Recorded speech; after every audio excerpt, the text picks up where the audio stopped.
Saludos amigos y bienvenidos a un nuevo reporte de Brújula de Mercados, tu canal de YouTube que te pone al día de la actualidad y la realidad de lo que ocurre en el escenario internacional, la política económica, los mercados financieros y todas las tramas de los mercados.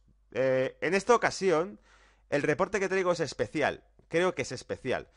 Em, Pensaba durante el día de hoy, a medida que hacía este reporte, en un documental que vi hace algunos años, emitido por la televisión española, en concreto por el canal TV2. Se llamaba una serie llamada Documentos TV, y el documental en cuestión que recuerdo en aquel momento, el título era algo así como Putin contra la oligarquía mundial. ¿Qué tendrá que ver eso con el reporte de esta semana o con la portada que estáis viendo? Bueno, en aquel documental contaban cómo un funcionario con poco carisma, llamado Vladimir Putin, accedía al gobierno a través de Boris Yeltsin. Y precisamente por esa falta de carisma, se consideraba que no era un riesgo para los intereses de la familia de los Yeltsin. El documental venía a expresar que había una trama, una mafia controlando el Estado ruso, y que Vladimir Putin resultó ser una gran sorpresa, porque una vez que llega al poder, ante la dimisión de Yeltsin, empieza poco a poco a cambiar la estructura del Estado ruso y a hacer una purga de intereses privados dentro del Estado ruso. Digamos que el documental hablaba sobre cómo acaba con un Estado corrupto y cómo cambia por completo la estructura del Estado ruso. Podéis comprobar en la evolución económica de Rusia de los 90 a la actual que la Rusia actual es mucho más estratégica que la Rusia de entonces. Además es una Rusia bastante más desafiante con el orden económico internacional. Es una Rusia con capacidad militar, es una Rusia con un aumento de sus reservas de oro de 4 veces mayores que en el año 2000, lo cual muestra que se están preparando para ser un Estado fuerte y no parecen estar pasando por el lado de lo que se esperaba hace años en ellos, ¿vale? Bien, hoy trato de hacer una semejanza entre eso y la figura de Donald Trump. Cuando ya hace muchos meses atrás hablábamos de este Donald Trump, de esta figura, de este personaje, contra lo que llamaban el Deep State. Hemos hablado muchas veces de los comentarios que se hacía contra él, de la trama rusa que se hacía contra Donald Trump, de cómo los medios de comunicación le criticaban, cómo los demócratas hablaban de que acabarían con Donald Trump, de que tenía que ser procesado, de que se le quitaría del gobierno, e incluso miembros de su propio partido republicano le repudiaban y le criticaban. Nos ha sorprendido en más de una ocasión con posiciones como hablar de retirar las tropas norteamericanas de Siria, de devolver a los americanos al hogar, a su casa, de centrarse en Estados Unidos y no en el resto del mundo, de cambiar la agenda mundial. E incluso hay un discurso en internet que os invito a que escuchéis que se llama El discurso que hizo presidente a Donald Trump. Está en inglés, pero es muy curioso, ¿vale? Bien, con esto quiero empezar este video reporte y os garantizo que no tendrá desperdicio lo que vamos a comentar hoy. Si es la primera vez que accedes a este tipo de vídeo, te invito a que te suscribas para que accedas a mucho más contenido libre que vamos a ir publicando de los mejores rincones de internet hasta tus oídos. Bien, el menú de hoy es Trump contra la oligarquía mundial. Esto es un golpe de Estado. ¿Quién ha dicho eso? Lo averiguaremos pronto. Juicio político contra Trump. Haremos una cronología de cómo se ha intentado hacer el impeachment contra Trump. El dólar y Trump, mismo destino. Veremos cómo ha respondido la evolución del dólar a lo que ha ido haciendo y deshaciendo Donald Trump, incluso a lo que ha padecido Donald Trump. Cuando se ha hablado públicamente de un impeachment, de un juicio político, el dólar ha caído a plomo. Turquía, Irán, Rusia, China y hasta Alemania se manifiestan contra el dólar. Y por último, Wall Street sortea todos los obstáculos. Wall Street una vez más lo consigue y vuelve a estar en máximos. Veremos por qué, ¿vale? Avanzando el tema, Trump contra la oligarquía mundial. Todo esto viene en un artículo. The New York Times ha publicado este miércoles, el miércoles pasado, una inusual columna de opinión de un autor anónimo, identificado por el diario únicamente como un alto funcionario de la administración de Trump, que asegura ser parte de la resistencia y trabaja para frustrar la agenda del mandatario. El autor de la columna, titulada Soy parte de la resistencia dentro de la administración de Trump, afirma que el mandatario norteamericano afronta una prueba para su presidencia como ninguna otra afrontada por un líder estadounidense moderno. Muchos de los altos funcionarios de su propia administración están trabajando diligentemente desde dentro, para frustrar planes o parte de su agenda y sus peores inclinaciones. Yo soy uno de ellos, afirma el autor. Bien, Donald Trump, a la vista de esto, exigió al diario The New York Times que revelase quién era el traidor dentro de la administración americana que boicoteaba la agenda del gobierno americano. ¿De acuerdo? Pero lo más interesante de eso no era lo que dijo Donald Trump, que era fácil esperarlo. Fue lo que dijo Bannon. ¿Os acordáis que hace unas semanas atrás, en agosto, en el reporte que subí desde Suiza, publicaba que Bannon se dirigía y se había ido a Europa a reunirse con diferentes grupos nacionalistas para reforzar lo que llamaban pues esa especie de grupo de derecha en Europa que se opusiese a la política migratoria, que se opusiese a el control económico que ejercía la Unión Europea contra Hungría, contra Polonia, que las tiene en el punto de mira por la posición nacionalista que toman Polonia y Hungría, ¿de acuerdo? Y en este caso, Bannon se reunía con Italia. Bien, ¿qué dijo Bannon entonces cuando salió esta noticia? Solamente un recordatorio, ya lo hice entonces. Bannon salió del gobierno de Donald Trump. Bannon, como consejero de Donald Trump de política nacional, fue despedido, pero Bannon, que tenía estrechos lazos con Donald Trump, dijo que se iba para poder desatar sus manos, liberarse y poder combatir a los enemigos de Trump como se merecían. Pues bien, ahora Bannon parece salir a combatir a esos enemigos mediáticos. Un apunte. Durante la cena que se hacía, la gala que se hacía para recaudar fondos de una organización católica en las elecciones americanas, una tradicional cena que siempre invita a grandes senadores y políticos americanos, Donald Trump dijo que había conocido en esa cena, en el discurso que dio, está en internet, dijo que había tenido la suerte de conocer a los jefes de campaña de Hillary Clinton. Y dijo, están ahí sentados allí mismo, y les señaló. Dijo, son el director del New York Times, son el director de la CNBC. Es decir, dijo que los medios de comunicación eran los que habían hecho la campaña de Hillary Clinton. Bien, Bannon afirma ahora, lo que vimos el otro día fue tan grave como puede ser. Esto es un ataque directo a las instituciones. Aseveró Bannon durante una visita a Italia. Esto es un golpe de Estado, resaltó. No es un Estado en la sombra, es un Estado delante de nuestras caras. El estratega del presidente, que fue despedido por Trump en agosto de 2017, enfatizó que no se considera a sí mismo un tipo conspirativo. He dicho que no existe un Estado profundo, es un Estado delante de nuestras caras, aseguró. Hace poco, el sábado, en la conferencia que dábamos en Barcelona, comentábamos a través de una serie de casos sobre cómo iba evolucionando la economía americana y el dólar, que en Estados Unidos, pese a la fortaleza del dólar, hay una guerra interna que se vive contra Donald Trump. Esa guerra interna se inició en 2017. En 2017 este tipo fue despedido. Y además en 2017 apareció una leyenda urbana más. Un personaje anónimo en internet llamado Quanum, que casualmente empezó a tuitear, a emitir una serie de mensajes, algunos encriptados, otros muy explícitos, pero que venían a ser como confiad en el plan, vamos a por ellos. Es lo que en algún caso he citado como que se denomina una facción patriótica en Estados Unidos contra un grupo de poder existente que vendría a ser pues el clan de los Bush, que se manifestó en contra de Donald Trump, el clan de los Clinton quizá, es decir, no sabemos quién compondría esa leyenda urbana del Deep State, pero vendría a ser los enemigos de Trump, ¿vale? Bien, continúo. Juicio político contra Trump. En diciembre de 2016, senadores demócratas presentaron un proyecto de ley que requería que el presidente de los Estados Unidos se deshaga de cualquier activo que pueda generar un conflicto de interés, incluyendo que el no deshacerse de tales activos constituiría altos delitos y faltas bajo la cláusula de juicio político de la Constitución de los Estados Unidos. La revista Vanity Fair lo caracterizó como un esfuerzo preventivo para sentarse las bases de un futuro juicio político contra Trump. The Washington Post destacó además la creación del impeachmentdonaldtrumpno.org, una página web destinada a el debate sobre el impeachment contra Trump. El 21 de marzo se informó ampliamente que la congresista senior Maxine Waters tuiteó: prepárense para un juicio político, lo que según explicó Waters se refería a las acusaciones de la colusión con la interferencia rusa en las elecciones.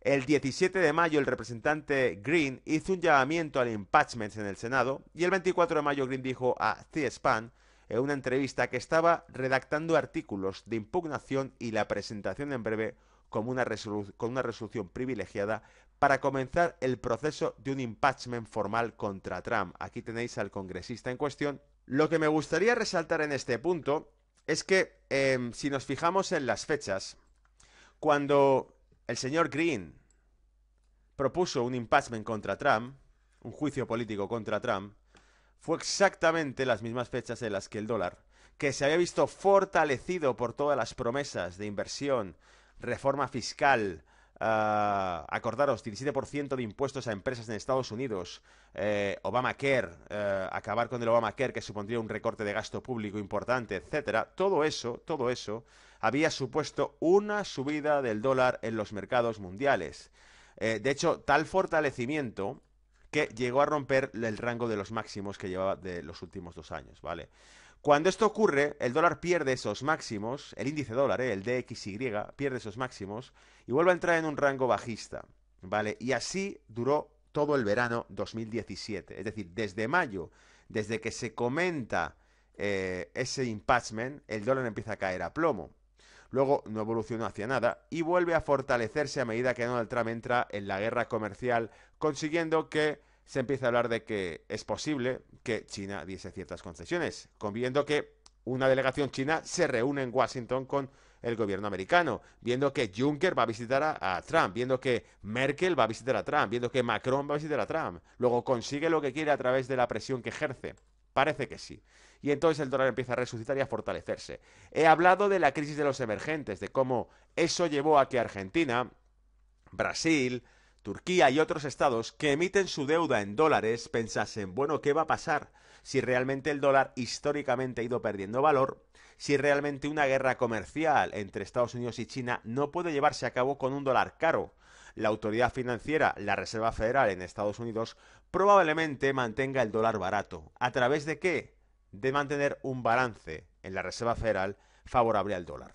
Pero no sucedió. No solamente no sucedió, sino que la postura de Trump ha fortalecido al dólar y la Reserva Federal ha iniciado el proceso de liquidación de su balance, lo cual significa aspirar y recuperar los dólares en circulación, que encarece el dólar. Lo he mostrado con varios gráficos, está por aquí uno de ellos, y podemos ver que realmente ese proceso es el que nos ha llevado al punto actual. Vamos con ello. Los enemigos del dólar. El mundo entero puede ver que el monopolio del dólar es precario y peligroso para muchos, dijo. Nuestras reservas de oro y divisas se diversificarán y continuaremos haciéndolo. ¿Palabras de quién? Palabras del señor Vladimir Putin. ¿En qué fechas, diréis? En mayo 2018, este mismo año. No es la primera vez que Putin se manifiesta sobre el dólar. Y en este caso, emitido por Bloomberg, Putin quiere acabar o romper con el dólar y acercarse al euro. Bien, Vladimir Putin hablaba de el riesgo que suponía el monopolio del dólar a nivel mundial. Y en este gráfico podemos ver cómo se han incrementado por 4 las reservas de oro de Rusia desde el año 2000 hasta la actualidad. Este incremento acelerado del oro viene a suponer que la falta de credibilidad que tiene Rusia en la reserva principal de este planeta, que es el dólar. El 60% de las reservas de los bancos centrales están monetizadas en dólares. Cuando un banco central deja de usar dólares o deja de guardar dólares es porque cree que la solvencia de la moneda en un futuro desaparecerá. Es decir, que lo más estable será guardar oro. Y porque además en los mercados, cuanto menos vale el dólar, más vale el oro, porque es el mayor activo universalmente aceptado. ¿Vale? Por lo tanto, fácil entender de cómo Rusia se prepara que cuando ese momento llegue y el dólar acabe colapsando, aquellos que posean el oro podrán sobrevivir a eso. O al menos es el pronóstico que hacen los mayores estrategas de los bancos centrales de los emergentes. Y aquí Erdogan enfurece. Erdogan, a diferencia de Argentina, no parece que vaya a asumir negociaciones abiertas con Occidente. Erdogan dice, tenemos que acabar con el dominio del dólar de una vez por todas. Es el enemigo número 2 del dólar, por decirlo de algún modo. Ahora tenemos que acabar gradualmente con el dominio del dólar de una vez por todas, utilizando dinero nacional entre nosotros, ha dicho el líder turco en el marco del foro empresarial Turquía-Kirguistán, celebrado en la capital kirguesa, Bishkek. Asegura que la dependencia del dólar en el comercio mundial se convirtió en un gran problema. ¿Qué le está pasando a Turquía después de esto? La curva de tipos de Turquía se está desplomando. La financiación a corto plazo de Turquía supera la financiación a largo plazo. Dicho de otro modo, en el corto plazo, a 6, 1 año, 3 años, Turquía deberá pagar un 25% de interés. una auténtica locura, ¿de acuerdo? Luego se está asfixiando financieramente a Turquía. Turquía eligió un bando. Turquía, después del año 2016, se reunió con Vladimir Putin. Turquía ha anunciado la compra de armamento a Rusia, cuando la OTAN misma dijo que un miembro de la OTAN no puede adquirir armamento ruso. Turquía, no solo eso, se deshizo públicamente de renta fija y de la posesión de bonos de Estados Unidos. ¿Tendrá algo que ver con el golpe de Estado que padeció en 2016? Parece que aquello, julio de 2016, cambió por completo la posición de Erdogan, que era un fiel aliado de Estados Unidos, que había apoyado las campañas militares de grupos rebeldes en el norte de Siria apoyados por Estados Unidos, y que tras esto cambió radicalmente. Incluso, lo he dicho en más de una ocasión, podéis buscarlo, 2017, finales, diciembre de 2017, Erdogan en un discurso dijo que estaban perdiendo la paciencia con sus socios norteamericanos, dando a entender que las intervenciones militares de Turquía que se produjeron en el norte de Siria empezarían a hacerse de manera más activa y sin avisar a sus aliados americanos, ¿vale? Bien, esto continúa.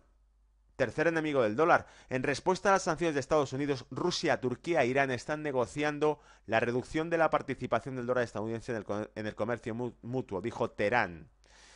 En este caso, el Tehran Times, citando el gobernador del Banco Central del país, nos está mostrando que Irán es el tercero. Irán abiertamente y por supuesto tras las sanciones nos dice que van a deshacerse del dólar.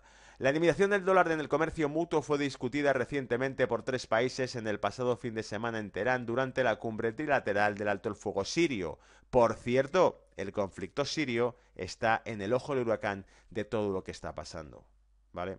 Dijo el gobernador del Banco Central iraní, Abdolnasser Hemati, citado por los medios: hemos decidido continuar con el trabajo a la luz de los acuerdos alcanzados en una reunión por el gobernador del Banco Central ruso de Moscú, dijo Hematai, ¿vale? Banco Central ruso de Moscú. Aquí tenemos identificado entonces otro más dentro de este eje antidólar. Y seguimos, porque hasta Alemania entra en esta batalla. Ante las sanciones económicas de los Estados Unidos y los aranceles punitivos, no deberíamos sentarnos como un conejo frente a una serpiente, dijo Mas al periódico Bild el domingo cuando se le preguntó sobre la asociación con Washington. Este señor Mas que tenéis aquí, el señor Mas es el ministro de Relaciones Exteriores de Alemania. Aquí está la bandera alemana y aquí la de la Unión Europea. Este señor dijo, debemos proteger nuestros propios intereses, no solo los de 80 millones de alemanes, de los que estamos hablando. Es Europa, 500 millones de personas que viven allí, dijo Mas. Alemania se manifiesta contra esto. Alemania se manifiesta contra se posiciona y aboga por tomar una posición defensiva contra Estados Unidos en el terreno de las finanzas internacionales. Esta diapositiva que os saco aquí es antigua. La traje hace mucho tiempo y ahora merece la pena recapitularla. Beijing y Moscú, 2014, firmaron un acuerdo en la línea de intercambio de liquidez del Banco Central de 150.000 millones de yuanes para evitar las sanciones estadounidenses. Diciembre de 2014, esta fecha es importante porque fue la caída del mercado del crudo. El ministro de Relaciones Exteriores de China, Wang Yi, se comprometió a ofrecer apoyo financiero a Rusia y apoyar el rublo, si fuera necesario, a la luz de la depreciación de la moneda. En 2015, Gazprom, el tercer productor de petróleo más grande de Rusia, decidió comenzar a usar el renminbi, el yuan, la moneda china, para la liquidación comercial, en lugar del dólar, amigos.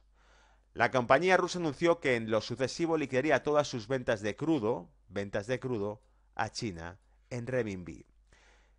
En marzo 2018, ha nacido el petroyuan, el petróleo en China cotizado en yuanes y respaldado por oro.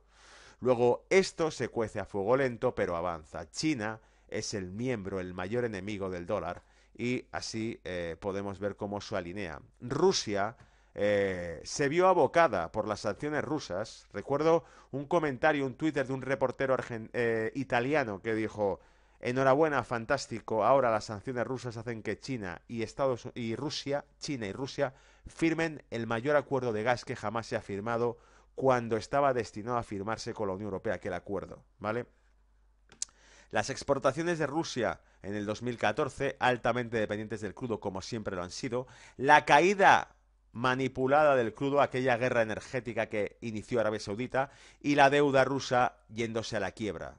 Un porcentaje, un bono a 10 años que tocaba más del 16%. Y por supuesto el rublo, una inmensa vela en un solo día de desplome de un 30% de la moneda nacional de Rusia. Era un ataque especulativo contra Rusia, y China firmó un acuerdo y salió al rescate para comprar y respaldar el rublo, ¿vale? La jugada era increíble. Y por supuesto recapitulo también con esto, que en alguna otra vez lo he citado. El CFR, uno de los consejos más influyentes del mundo, el Council for Annual Relations de Estados Unidos, un consejo que influye, que toma decisiones sobre, por ejemplo, conflictos globales y guerras, hizo un reporte donde hacía alusión al renminbi, al yuan como moneda de reserva. Y decía literalmente aquel reporte y aquel artículo el 1 de diciembre de 2016. La ascensión del renminbi chino a la cesta de monedas del DEC, os recuerdo que el DEC es la cesta virtual de monedas de reserva del FMI, como una moneda mundial. Tener una unidad de DEC significa tener una unidad de multidivisa. Así que el desplome del dólar, o de la libra, o del yuan, o del franco suizo no afectaría a ese DEC porque está equilibrado entre todas. Bien, la ascensión del renminbi chino al DEC en octubre se ha visto ampliamente como un primer paso importante en su camino para convertirse en una moneda de reserva mundial. Pero nosotros argumentamos que el camino es muy largo y que incluso rivalizar con el euro por el puesto número 2 puede, sin reformas en la economía política china, estar más allá del alcance del renminbi. Decía el Council for Annual Relations, el CFR, ¿vale? Nota, es paradójico comentar la nula efectividad que tendrán las reservas de moneda china, siendo China la principal reserva de dólares y bonos de Estados Unidos en el extranjero, lo cual nos dice, amigos, atentos, que el destino de China y el destino de Estados Unidos está inexorablemente interconectado. La dependencia el uno del otro es inevitable, y eso lo sabe la postura estratégica que toma Donald Trump. O Estados Unidos mejora gracias a las concesiones comerciales que dé China, China empezará a comprar productos de Estados Unidos, o de lo contrario Estados Unidos iniciará una recesión global. Lo he explicado y los números no dejan lugar a dudas. Bien, dicho eso, en el año 1973, Nixon, el presidente de los Estados Unidos, abandonaba la conversión fija con el oro y hacía un pacto negociado por Kissinger con la OPEP. Los sauditas, los mayores productores de crudo del mundo, respaldarían el dólar, emitiendo su crudo a través de la OPEP únicamente en dólares. Ese era el trato, el suministro eterno de dólares. El reciclaje, por decirlo así, para las próximas décadas de dólares. El mundo entero compraría dólares porque para comprar energía solo se podía comprar en dólares. En el año 2017 los sauditas se reúnen con Rusia y también con China. En el año 2017 China se convierte en el mayor comprador de crudo del mundo y los sauditas ven la oportunidad y empiezan a cambiar de bando, ¿vale? Y como decía el gráfico que os comentaba antes, aquí sí podemos ver cómo la Reserva Federal ahora ha empezado a liquidar sus reservas de bonos y a retirar dólares del mercado, lo cual hace que el dólar se encarezca en los mercados internacionales. Es el doble efecto que está produciendo el dólar. La retirada, la desmantelación de la QE americana, el quantitative easing, retirada de dólares en efectivo del mercado para volverlos a devolver al balance de la Reserva Federal, y al mismo tiempo la presión política en el comercio mundial que ejerce Donald Trump. Todo está encareciendo el dólar. Si os fijáis, traigo un contraste donde podemos ver un histórico mucho más amplio para que veamos que la retirada de liquidez que ha hecho la Reserva Federal no es nada comparada con la que puede llegar a hacer. Desde el año 2008 es todo esto lo que se ha incrementado el balance y es todo esto lo que queda por liquidar, ¿vale? No hemos visto aún nada. Prepararos porque tienen tralla de sobra para ir subiendo el dólar. Y Wall Street vence y lo han vuelto a hacer. ¿Por qué? Porque vuelvo a sacar una correlación histórica ampliamente analizada, y es que cada vez que el paro en Estados Unidos cae por debajo del 4%, Wall Street alcanza máximos históricos. El paro americano está en 3.9 y estamos en máximos históricos. ¿Vale?